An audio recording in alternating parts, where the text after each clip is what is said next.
네, 오늘부터 이제 사순절이 시작이 됩니다. 사순절은 주일 6번을 제외한 40일간 지키게 됩니다. 40이라는 숫자는 성경에서 참 중요한 숫자입니다. 예수님이 공생의 시작 전에 40일 동안 금식하셨죠. 그리고 모세가 떡도 먹지 않고 물도 마시지 않고 시내산에서 금식하면서 십계명을 받았습니다. 또 엘리야가 40주 40야를 그렇게 하나님의 산에 가기 전에 금식을 하였습니다. 그래서 여러분, 전통적으로 이 부활절 전에 40일은 기도와 금식, 절제와 영적 훈련을 위한 신앙의 여정이라고 할 수가 있습니다. 그래서 오늘부터 이제 여러분들에게 일주일치 7일 동안의 이제 소책자를 배부해 드릴 텐데, 여러분 여기에 많이 적으셨으면 좋겠어요. 여기서 많이 적으시고 또 하나님과 씨름하시고 또 성령께서 주시는 음성이 무엇인지를 이렇게 여러분들이 기억하시고 적어 가신다고 한다면 정말 이번 사순절을 통해서 큰 은혜가 있게 되리라고 확신합니다.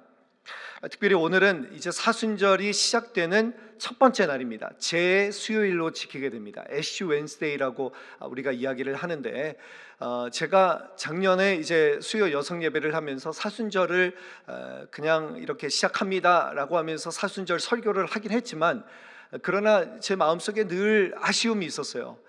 이 교회력으로 봤을 때 제 수요일이 정말 중요한 날이거든요.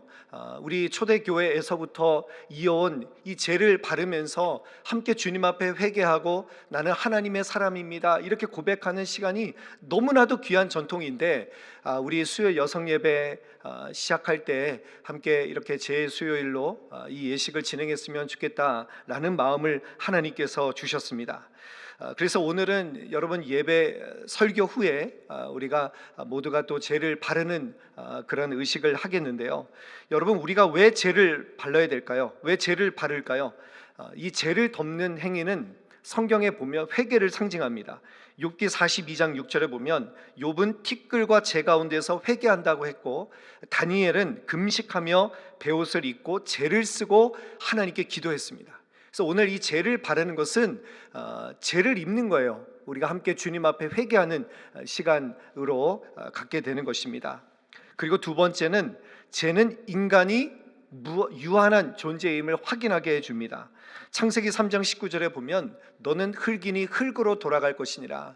제가 여러분들에게 이따가 이 제를 바르면서 제가 이 말씀을 암송해 드릴 거예요. 너는 흙이니 흙으로 돌아갈 것을 기억하라.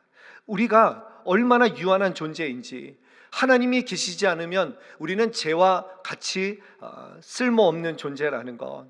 그래서 여러분, 이 죄라는 것은 무엇을 상징합니까? 어떻게 보면 공장 초기화 상태라는 것을 기억하는 거예요. 네가 어디로 왔다가 어디로 돌아가는지를 기억하라는 것이죠. 그래서 여러분, 십자가 모양을 표시해 드리는데, 왜 십자가 모양입니까? 우리는 주님의 소유입니다. 이제 나는 이 죄와 같은 존재로서 나는 죽고 십자가를 통해서 예수님을 바라보고 예수님의 그 새 생명을 얻는 자입니다 라는 것을 고백하는 시간이 될 것입니다. 그래서 여러분, 제 수요일은 먼지에서부터 시작해서 이 부활절까지 40일을 통해서 새 생명으로 가는 여정입니다. 이 40일이 너무 중요한 시간입니다. 그래서 저도 여러분들과 똑같이 이 사순절 이 경건 훈련을 열심으로 할 거고요. 그리고 이미 지금 저희 이제 단기 선교팀이 또 40일 또 영적 훈련이라고 해서 매일매일마다 또 열심히 큐티를 하고 있습니다. 그래서 여러분, 40일 동안 정말 우리가 주님만 바라보고 주님만 의지하는 그런 귀한 은혜의 여정이 될 수 있기를 간절히 바랍니다. 오늘 우리가 읽은 이사야 58장은 사순절에 정말 읽기 너무 좋은 말씀입니다. 우리가 이렇게 회개하고 금식하고 절제하고 영적 훈련을 하게 되는데, 그 핵심이 무엇인가, 진짜 중요한 것이 무엇인가라는 것을 오늘 말씀에서 우리 주님께서 우리에게 밝히 말씀해 주고 계십니다. 그래서 오늘 본문은 이사야 선지자가 받은 말씀인데, 여러분, 이사야 말씀은 두 부분으로 나눌 수 있습니다. 1장에서 39장 그리고 40장에서 66장. 그래서 오늘 우리가 읽은 58장은 어떻게 보면 심판이 아니라 회복의 메시지로 우리가 분류할 수 있는데, 오늘 말씀 한번 11절 말씀 한번 읽어보겠습니다. 11절 같이 한번 볼까요? 같이 한번 읽어보겠습니다. 시작. 여호와가 너를 항상 인도하여 메마른 곳에서도 내 영혼을 만족하게 하며 내 뼈를 견고하게 하리니 너는 물된 동산 같겠고 물이 끊어지지 아니하는 샘 같을 것이라. 아멘. 우리가 하나님 앞에서 참된 경건을 회복할 때 하나님이 주시는 축복이 무엇인가 라는 것을 이 11절에서 말씀하고 있는데요, 여러분, 비슷한 구절이 오늘 읽으면서 좀 느끼셨습니까? 비슷한 구절이 요한 3서에 나옵니다.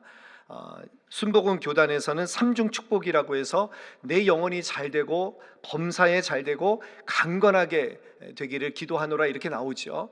근데 오늘 말씀은 뼈를 튼튼하게 해주시겠다. 그러니까 어떻게 보면 사중 축복 뭐 이렇게도 얘기할 수 있을 것 같은데요, 여러분, 그런데 공통적인 것이 무엇입니까? 내 영혼이 잘됨 같이, 그리고 하나님의 축복의 시작은 무엇입니까? 내 영혼을 만족하게 하신다.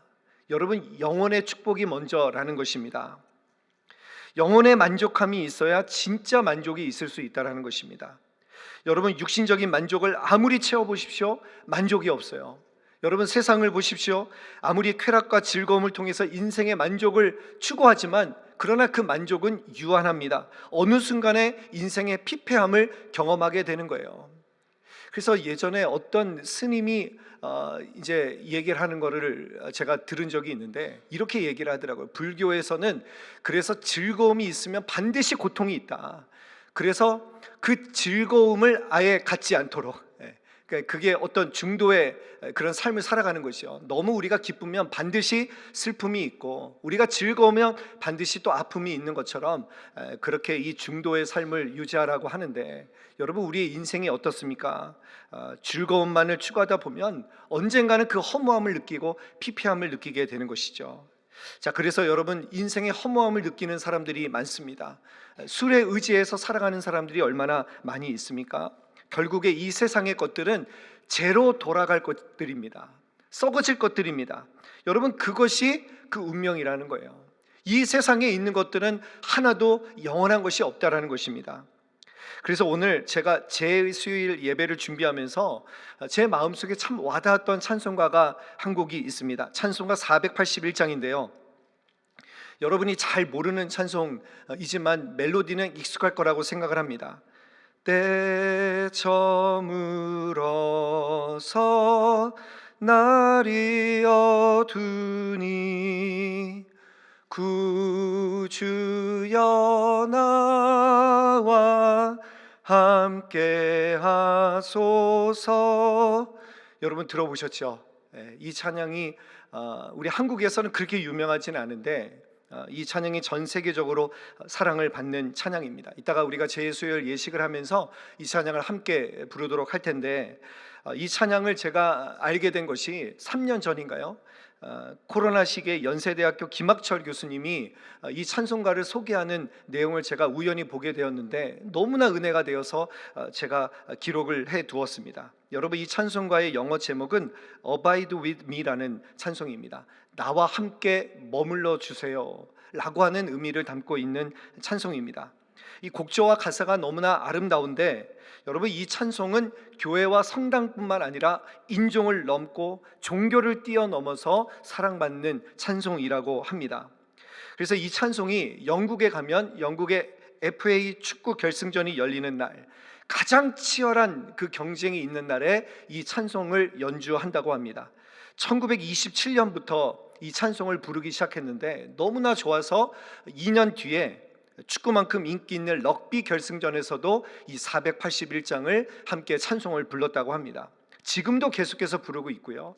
그리고 여러분, 심지어 종교를 넘어서 힌두교를 섬기는 인도에서도 이 찬송가를 부른다고 합니다. 왜 그럴까요? 여러분, 인도가 영국의 식민지였잖아요. 그 영향이 있는지 모르겠지만 이 인도의 건국의 아버지인 간디가 가장 사랑한 찬송이 바로 이 481장이었다고 합니다. 그래서 인도에서도 여러 가지 의견이 있었습니다. 종교적으로 맞지 않는 찬송을 왜 국가 행사 때마다 부르느냐. 그래서 이제 금지하자라고 하는 법안도 올라왔는데 대다수의 국민들이 이 찬송가를 계속 연주하자고 해서 지금도 국가 행사 때마다 이 찬송이 울려 퍼지고 있습니다. 그리고 이 찬송은 1912년 타이타닉호가 침몰할 때, 또 항공기 사고가 났던 2009년 네덜란드 공항에서, 또 2012년 많은 사람들이 가장 즐거워하는, 가장 기뻐하는 그 축제의 시간, 이 런던 올림픽 때에도 이 장엄한 찬송이 연주되었다고 합니다. 여러분, 우리 지금 찬송가에 있는 찬송 그 번역본도 아주 잘 되어 있는 번역이지만, 그러나 이 김학철 교수님이 번역한 내용이 너무 좋아서 우리에게 공감이 돼서 제가 여러분들에게 잠깐 소개하려고 합니다. 한번 PPT 띄워주시겠습니까? 거기 보시면 주님 제 옆에 계세요. 황혼이 빨리 저뭅니다. 어둠이 깊어지니 주님 제 옆에 계셔주세요. 돕던 사람들 쓰러지고 위로하는 사람들 지나쳐 버립니다. 힘없는 사람을 도우시는 주님 제 옆에 계셔주세요. 그리고 다음, 찰나의 삶 썰물같이 빨리 빠져 끝에 이르고 이 땅의 기쁨 어둑해지며 그 영광이라야 사라져 버립니다. 모든 것 둘러보니 변하고 쇠해갈 뿐, 오 주님 변치 않는 분 제 옆에 계셔주세요. 주님 우리의 죄를 용서하여 주옵소서. 이렇게 번역을 했습니다. 여러분, 이 찬송은요 두 가지 주제를 담고 있습니다. 첫 번째는 인간에게 주어진 삶이 찰나의 삶이라는 거예요. 금방 우리의 삶은 어둑해지고 그리고 썰물처럼 빠져나가는 삶이라는 것입니다. 그리고 풀과 꽃의 영광처럼 사라지고 마는, 이 재같이 사라지고 마는 그 삶이라는 것을 이 찬송에서 말하고 있고요. 두 번째 주제는 무엇입니까? 그 와중에 변치 않는 주님 계시다라는 거예요. 우리에게 늘 사랑과 은혜를 베푸시며 우리의 삶을 영원토록 인도하시는 그 주님이 계시다라는 거예요. 그래서 주님 나와 함께 머물러 주세요. Abide with me. 저와 함께 머물러 주세요. 기쁘고 즐거울 때도, 슬플 때에도, 격렬히 운동할 때에도, 경쟁할 때에도, 축제의 순간에도, 배가 침몰해 가는 그 죽음의 순간에도, 그 병약한 순간에도, 어느 때에든지 하나님 나와 머물러 주세요. 여러분, 이것이 우리의 고백이 되어야 될 줄로 믿습니다. 영혼의 축복이 먼저예요. 우리의 영혼이 잘 돼야 우리가 잘 되는 거 아니겠습니까? 여러분, 그래서 가장 중요한 훈련은 무엇입니까? 영혼의 훈련이에요. 영적인 훈련. 우리가 이 40일 훈련이 얼마나 중요한 것인가를 여러분들이 깨닫고 매일매일마다 우리의 영혼이 잘 돼가는 은혜가 있게 되기를 간절히 축복합니다. 아무리 잘 나가도 여러분, 영혼이 답답해지면 한순간에 무너지게 됩니다. 영혼의 만족이 우선입니다. 주님 나와 함께 머물러 주세요. 여러분, 이것이 우리의 평생의 찬송. 혹시라도 몸이 안 좋으신 분들이 있습니까? 이 찬송을 부르십시오. 하나님 나와 함께 머물러 주세요. 자, 이것이 여러분 최고의 축복입니다. 그리고 11절에서 말하는 두 번째 축복은 무엇이냐면 내 뼈를 견고하게 하리니, 이렇게 말씀하고 있습니다. 여러분, 우리에게 육체의 강건함을 주시겠다라는 거예요. 우리에게 영혼의 만족함이 있으면, 우리에게 그 평안함이 있으면, 여러분 그 평안함은 우리의 육체적인 강건으로 이어지게 됩니다. 그래서 여러분, 우리가 먼저 하나님 앞에 건강하게 해달라고 기도하는 것이 아니라 내 영혼이 잘 되고 있는가, 내 마음이 정말 주님을 한 분 모시고 그렇게 주님을 의지하고 있는가, 그리고 주님 앞에 이 육체의 강건을 위해서 기도하시기를 바랍니다. 세 번째로 11절에서 뭐라고 하냐면 너는 물된 동산 같겠고 물이 끊어지지 않은 샘 같을 것이라, 이렇게 축복하고 있습니다. 여러분, 물이라는 건 정말 중요하죠. 물이 있는 곳에 사람이 모입니다. 물이 재산입니다. 물이 끊어지지 않겠다. 하나님이 너의 삶을 지켜주시겠다라는 거예요. 하나님이 너의 삶을 넘치도록 인도하시겠다라고 하는 그 약속이 여기에 담겨져 있습니다. 여러분, 2025년 이번 한 해가 여러분들에게 그런 은혜가 있는 한 해가 되기를 간절히 축복합니다. 영혼이 잘 되고 주님 나와 함께 머물러 주세요. 그리고 그 영혼의 만족으로 인해서 우리의 육체가 강건해지고, 그리고 하나님께서 우리에게 물된 동산 같은 하나님의 은혜를 우리 가운데 허락하여 주실 줄로 믿습니다. 그리고 이어서 12절 말씀에 보면 정말 중요한 축복의 말씀이 나오는데요, 우리 같이 한번 읽어보도록 하겠습니다. 12절 시작. 내게서 날 자들이 오래 황폐된 곳들을 다시 세울 것이며 너는 역대 파괴된 기초를 쌓으리니 너를 일컬어 무너진 데를 보수하는 자라 할 것이며 길을 수축하여 거할 곳이 되게 하는 자라 하리라. 아멘. 뭐라고 말씀합니까? 내게서 날 자들이 오래 황폐된 곳들을 다시 세울 것이다. 역대 파괴된 기초를 다시 쌓고 너를 일컬어 무너진 데를 보수하는 자라. 길을 수축하여 거할 곳이 되게 하는 자라 약속하셨습니다. 다시 세워지는 것을 우리에게 말씀하고 있는 거죠. 여러분, 인생이 아무리 황폐해지고 아무리 무너진 것 같아도 우리가 하나님 안에 있으면, 우리가 하나님을 붙들면 하나님께서 우리를 다시 세워주시는 줄로 믿습니다. 그래서 여러분, 이 40일은 다시 세워져가는 시간입니다. 여러분들의 무너져 있는 곳이 어디입니까? 여러분, 내가 하나님만을 의지하지 못하고 무너져 있는 그 영역이 어디입니까? 다시 세워져가는 은혜가 있게 되기를 간절히 소원합니다. 그래서 오늘 우리가 읽은 58장 초반에서 우리가 어떤 영역에서 다시 세워져 가야 되는가, 이 11절 12절은 축복의 말씀이고요, 우리가 1절부터 10절까지 여러분 이 부분을 여러분들이 잘 확인해 간다고 한다면 하나님께서 우리에게 이러한 놀라운 축복을 허락해 주신다라는 것입니다. 그래서 여러분 1절부터 10절까지는 금식을 말하고 있습니다. 여러분, 금식은 무엇인가요? 금식은 먹어야 힘을 얻는데 먹는 것을 멈추는 것입니다. 그러니까 어떻게 보면 나를 깨트리는 것입니다. 내 힘으로 할 수 없습니다. 내가 먹는 것으로 의지하지 않고 나를 산산이 깨트려 버리는 것이죠. 여러분, 예배도 그렇습니다. 예배는 나를 깨트리는 것입니다. 나의 의지할 것을 중단해 버리는 것이죠. 여러분, 성수주의란다는 것은 무엇입니까? 주일날 나는 돈을 벌어야 돼요, 나는 살아야 돼요, 그러면서 주일날도 가게를 하시고 일을 하시는 분들이 있는데, 여러분, 그것을 중단하고 하나님께 맡기는 거예요. 그 하루를 주님 앞에 온전히 올려드리는 거예요. 내 힘으로 하루를 살아가는 것이 아니라 주님이 주시는 은혜로 그렇게 하루를 주님 앞에 드리며 주님 앞에 헌신하는 것이죠. 자, 그런데 3절 말씀을 한번 읽어보겠습니다. 3절 말씀 같이 한번 읽어보겠습니다. 3절 시작. 우리가 금식하되 어찌하여 주께서 보지 아니하시오며 우리가 마음을 괴롭게 하되 어찌하여 주께서 알아주지 아니하시나이까. 보라, 너희가 금식하는 날에 오락을 구하며 온갖 일을 시키는도다. 여러분, 금식은 하는데 겉으로 깨지지 않습니다. 그러니까 뭐라고 합니까? 하나님 왜 응답하지 않습니까? 하나님 앞에 오히려 따지고 있는 거예요. 여러분, 금식은 우리의 신앙을 드러내는 아주 강력한 도구입니다. 그래서 거래 조건으로 변질될 수 있어요. 여러분, 문제가 있으면 금식부터 합니다. 그런데 그것을 통해서 내가 원하는 문제를 해결받기를 원하면서 하나님 앞에 거래하려고 할 수 있다는 거예요. 이 당시에 사람들이 그렇게 했다라는 거예요. 내가 금식을 하니까 하나님 왜 나에게 응답을 하지 않으십니까? 라고 하면서 오히려 하나님 앞에 따져 묻고 있는 것이죠. 여러분, 결국 이 금식이 나를 깨는 시간이 아니라 나의 욕망을 채우는 거래 수단이 되고 있지 않은가, 우리 자신을 한번 되돌아봐야 된다는 것입니다. 그리고 금식을 하는데 오락을 구한다고 합니다. 그리고 온갖 일을 시키는도다. 나는 쉬면서 종들과 노예들에게 온갖 일을 시키는 모습, 그것은 참된 금식이 아니라고 우리에게 말씀하고 있습니다. 자, 4절도 한번 보겠습니다. 4절 말씀 같이 한번 읽어보겠습니다. 4절 시작.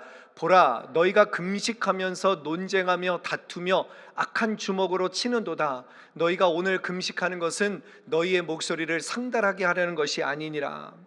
그러니까 여러분, 금식하면서 이 금식이 단순한 의식이었지 마음과 삶의 변화로 이루어지지 않았다는 것을 우리는 이 말씀을 통해서 확인할 수 있습니다. 자, 그래서 여러분, 무엇을 다시 세워야 될까요? 예배부터 다시 세워가야 됩니다. 우리가 하나님을 얼마나 의지하고 있는가, Abide with me, 진정한 예배를 먼저 회복하는 거예요. 정말 하나님 한 분만을 먼저 의지하는 것에서부터 여러분 이 훈련은 시작되어야 됩니다. 이스라엘이 멸망한 이유가 무엇입니까? 예배가 없었습니까? 예배가 있었습니다. 그런데 가나안 땅에 들어와 보니까 세상에 섞여 살면서 농사를 지으면서 보니까 이 가나안 사람들이 어떻게 합니까? 풍요의 신인 바알을 의지하고 이 다산의 신인 아세라 신을 섬기는 것을 보면서 그것이 좋아 보이니까 하나님을 섬긴다고 하지만 유일신을 섬기는 것이 아니라 혼합주의로 그렇게 빠지게 된 것 아니겠습니까? 하나님만 섬기는 것이 아니라 바알과 아세라 신을 따라갔다라는 것이죠. 그래서 여러분, 우리가 하나님을 섬기면서, 우리가 하나님을 예배하면서 우리가 비워나가야 될 것이 무엇입니까? 우리의 욕망, 우리의 욕심, 우리가 하나님 외에 우리가 섬기고 있는 것이 무엇인가를 여러분들이 그렇게 비워나갈 수 있는 은혜가 있게 되기를 간절히 바랍니다. 여러분, 그래서 예배 가운데서도 하나님만을 찾아야 돼요. 이 목사는 열심히 설교를 하니까 막 얼굴에서 땀이 나잖아요. 근데 여러분은 어떻습니까? 말씀을 들으면서 여러분 땀이 나십니까? 하나님의 뜻을 어떻게든 듣기 위해서 여러분 그렇게 땀이 나십니까? 근데 요즘 어떻습니까? 요즘 너무 예배가 형식화되는 것 같아요. 예배가 너무 익숙해지는 것 같아요. 그러니까 여러분, 예배를 너무 많이 드리니까 어떻게 됩니까? 이제 설교 말씀을 드리면 이 설교는 언제 끝날까? 여러분, 그거부터 고민하지 않습니까? 설교 끝나고 뭐 할까? 이것이 우리에게 어떻게 보면 형식화된 모습이 아닌가라는 생각이 듭니다. 말씀을 들어도 말씀이 들리지 않고, 찬송을 불러도 찬송이 들리지 않고, 기도를 할 때도 무슨 내용인지 모르고 그렇게 기도하는 모습, 형식화된 우리의 모습이 아닌가라는 생각이 듭니다. 그래서 여러분, 예배부터 다시 세워가십시오. 예배를 통해서 하나님만을 전심으로 섬기겠습니다. 주님, 나와 함께하여 주시옵소서. 주님이 나의 비전입니다. 주님이 나의 목적입니다. 여러분, 주님에 대한 마음이 커지는 이 예배의 자리가 되기를 간절히 축원합니다. 자, 그리고 두 번째 세워가야 될 것은 무엇이냐? 여러분, 6절에서 10절까지는 우리에게 참된 금식이 무엇인지를 알려주고 있습니다. 참된 금식은 무엇인가? 우리 6절 말씀 한번 읽어보겠습니다. 6절 시작. 내가 기뻐하는 금식은 흉악의 결박을 풀어주며 멍에의 줄을 끌어주며 압제당하는 자를 자유하게 하며 모든 멍에를 꺾는 것이 아니냐. 여러분, 거기 보세요. 흉악의 결박이라고 그랬죠. 흉악의 결박은 부당하게 채운 족쇄를 풀어주라는 거예요. 두 번째, 멍에의 줄을 끌어주라. 멍에는 소나 나귀를 제어하는 장치인데 여러분, 그것을 사람에게 채웠다라는 것이죠.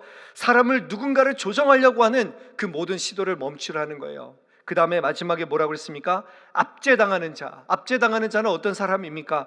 부당한 이유로 인생이 상산조각 난 사람, 이런 사람을 자유하게 해주는 것, 여러분, 이것이 참된 금식이라는 것입니다. 우리 7절 말씀도 한번 보겠습니다. 7절 한번 틀어주시겠습니까? 시작. 또 줄인 자에게 내 양식을 나누어 주며 유리하는 빈민을 집에 들이며 헐벗은 자를 보면 입히며 또 내 골육을 피하여 스스로 숨지 아니하는 것이 아니겠느냐. 여러분, 그래서 금식의 목적은 무엇입니까? 굶는 것이 목적이 아니에요. 어떤 삶을 살아갈 것인가, 특별히 내가 사람들을 어떻게 대하고 있는가라는 것을 여러분 확인하시기를 바랍니다. 하나님에 대한 사랑은 반드시 이웃으로 나타나게 됩니다. 공동체로 나타나게 되어야 된다는 것입니다. 그래서 오늘 우리가 죄를 바르게 될 것인데요, 여러분, 회개는 단순한 감정이 아닙니다. 나를 깨트리고 주님의 생명으로 내 삶의 변화가 나타나야 됩니다. 하나님께서 기뻐하시는 모습으로 이웃 가운데 하나님의 은혜가 나타나게 되어야 된다는 것이죠. 오늘날의 신앙생활이 너무 지적인 작용으로 축소되었다라는 생각을 하게 됩니다. 그냥 교리를 받아들이면 믿는 사람이라고 생각을 하는데 여러분, 그렇지 않습니다. 오늘날 기독교가 당면한 문제가 무엇입니까? 나의 신앙이 반드시 삶으로 나타나야 된다는 거예요. 내 삶을 통해서 반드시 이웃에게 선한 영향력을 끼칠 수 있는, 나에게 하나님께서 주신 그 책임이 무엇인가를 우리가 이번 사순절을 통해서 이 40일 동안 기도하고 묵상하시면서 진정한 삶의 변화로 나타나는 은혜가 있게 되기를 간절히 축원합니다. 말씀을 정리합니다. 여러분, 오늘 말씀을 정리하면서 우리가 어디서부터 떨어졌는지, 어디서부터 우리가 무너졌는지 점검해 보시기를 바랍니다. 그리고 하나님, 나와 함께 머물러 주세요. 우리가 주님만을 붙들고 주님만 간절히 찾을 수 있는 이번 사순절이 되기를 바랍니다. 아무리 황폐하고 무너진 것 같아도 하나님 붙잡으면 하나님이 다시 살려주십니다. 여러분, 하나님께서 우리에게 다시 기회를 주시고 우리의 인생을 다시 은혜의 인생으로 바꿔주실 것이라고 믿습니다. 물된 동산 같은 영원히 잘 되는 하나님의 은혜가 우리 가운데 임하게 될 줄로 믿습니다. 그래서 두 가지를 세워가는 것입니다. 첫 번째는 개인적인 신앙의 회복입니다. 기도와 말씀, 예배의 자리, 여러분, 그래서 오늘 이 묵상 자료를 가지고 계속해서 하나님 앞에 기도하시면서 성령님의 음성을 들으며 하나님께서 기뻐하시는 모습으로 세워지시기를 바랍니다. 그리고 두 번째는 공동체 회복입니다. 하나님이 기뻐하시는 금식은 반드시 주위를 돌아보게 되어 있습니다. 내가 어떻게 사람들을 대하고 있는가? 내가 어떻게 책임을 감당하고 있는가? 여러분, 연약한 자를 돌보고 세워주는 은혜가 있게 되기를 간절히 바랍니다. 그래서 이번 사순절을 통해서 먼지에서 생명으로, 회개에서 새로운 변화로, 무너진 곳에서 다시 세워져가는 그런 은혜의 자리, 하나님께서 함께 하시는 귀한 시간으로 그렇게 이번 사순절을 보내게 되시기를 주님의 이름으로 간절히 축원합니다. 아멘.